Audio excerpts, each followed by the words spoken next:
Part of it is reason number 5, the mindset of I'm not blank enough. And you could fill this in with a million different things. Let's just look at some of them briefly. I'm not good enough. I'm not smart enough. I'm not talented enough. I'm not motivated enough. I'm not courageous enough. I'm not young enough. I don't have enough time. I don't have enough resources to do those things. This whole attitude that you're not sufficient and not enough. That's why it's playing out and manifesting as a self-fulfilling prophecy, and it's coming out as an effort that's not enough, that's not good enough. It's because of people's thought that they're not good enough.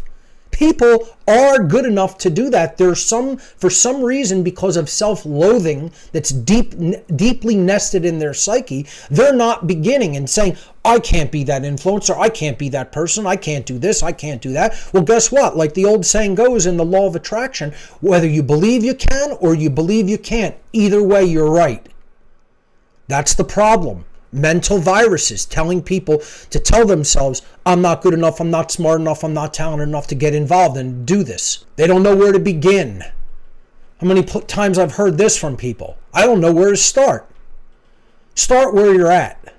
Start by acknowledging what is. How about just start with the very simple thing? Start with where you're at, start with what is true, start with where you know you want to go and the factors that actually get you there. That's where you start. You got to get out of the mindset that this is going to be there's going to be some political solution. You got to get out of the mindset there's going to be some financial solution. You even got to get out of the mindset there's going to be some technological solution.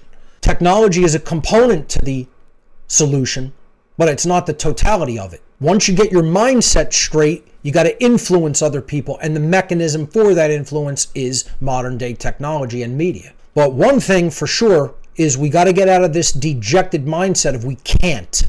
I'm not telling people we can't. I'm telling people up to this point, you've done a terrible job at moving toward your stated goal. That doesn't mean you can't do it. Don't mishear what I'm saying and think I'm telling you can't do it. I'm telling people the exact opposite. You absolutely can do it. You just haven't been doing it. There's a big difference.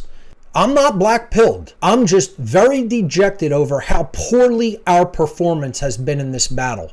Black-pilled means you think it's impossible. I wouldn't be talking to anybody if I thought it was impossible. Number 6, the 6th reason the freedom movement is currently failing, and one of the biggest, is people within this movement are constantly making endless excuses for the evil behavior of others. And mostly the people who I'm talking about are the order followers of our world, to a large extent. The police, the military, even people within the medical, educational, business establishments, they're order followers to a large extent. But the biggest order followers of the world are absolutely police and military. And they're the people who are actually manifesting what I refer to as the dark New World Order of slavery. We can have a positive New World Order of true freedom and true responsibility and truly treating people with respect according to their natural rights. That is possible. But right now, the people who are building and creating the dark New World Order of total enslavement are the police and the military.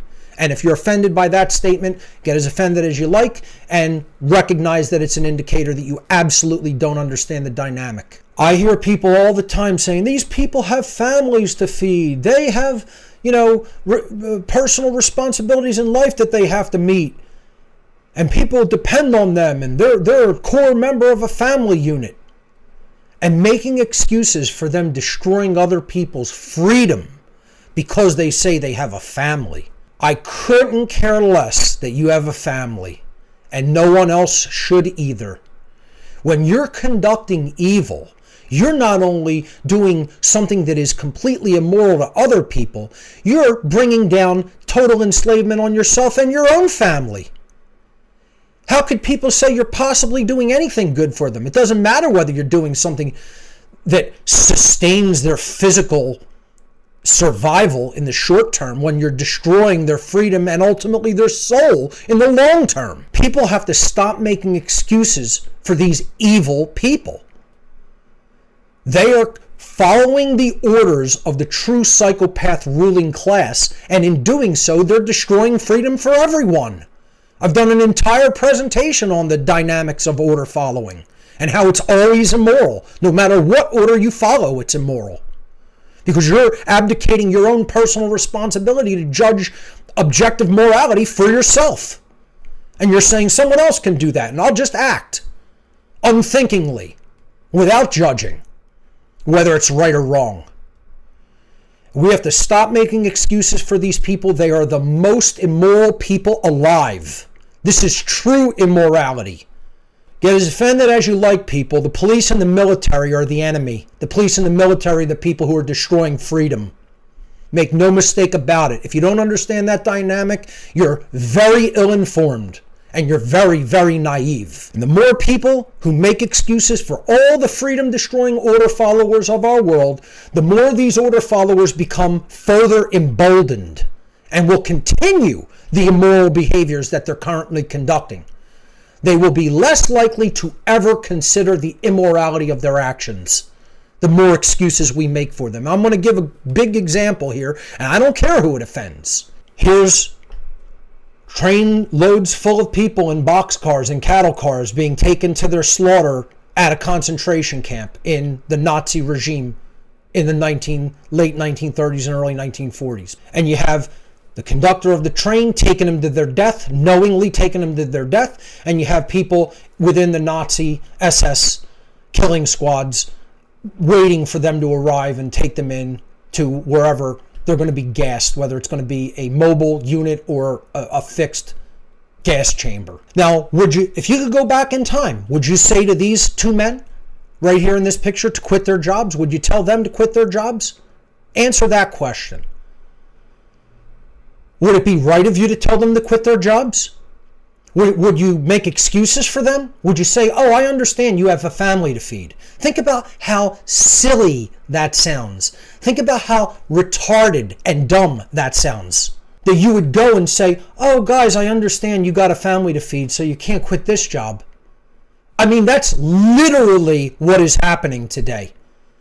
It's just progressing at a slower rate. See, that's what was learned by the social engineers who really manipulated World War II and all of this.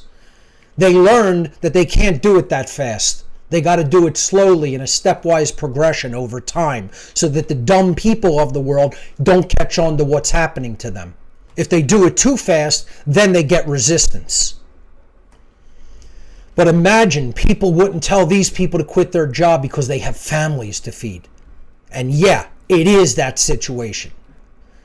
People go, oh, it's not that situation. You're wrong. It is that situation. We're there already. We're not going there. We're there. They just haven't completely pulled the trigger on the executions and the death that they really want to conduct.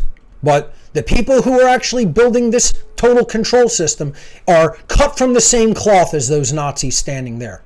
And if you wouldn't tell those guys to quit their jobs, that's why the freedom movement is failing. You won't tell the police and military today to quit their jobs. You still believe they're somehow moral. And finally, the seventh reason why we're losing is people don't know how to get the message out. They don't know how to get the message of natural law, objective morality, truly choosing the right over the wrong, what the true right and wrong actually are. That they're objective and not subjective. Get the word out regarding the occult and the methods of manipulation that they do. And that's because they don't know technology. They're complete Luddites. They say, that's not for me, that's for someone else. I don't have the time, effort, money, motivation, whatever, age to learn. And they sit on the sidelines, not influencing. Because they don't know what to do. They don't know where to begin in this field of endeavor. To that end, I actually offer a course called How to Become the True Media, yearly. This isn't an advertisement for that. I'm just saying that's my contribution to helping people who don't know how to get the message out. I show them how. I not only show them the governing dynamics and explore that with people in my work, but then half of the year I actually teach them the methodologies of how to get the message out. And that's what we all need to be learning and doing. The way that people are going to be influenced is through receiving media through the alternative forms of media on the internet. And unless people become a content creator and learn how to influence people in that regard, we're not making the aggregate dynamic any better. Watching from the sidelines isn't going to cut it. Wishing for it to be so isn't going to cut it. Learning the governing dynamics that you need to learn and then teaching them by creating media in the world so that many, many, many other people can be influenced by that media and learn the same things that you learn is the answer. That's the great work. Ultimately, it all comes down to doing the great work of first transforming your own mind and purging it of the mental viruses given to us by the social engineer ruling class.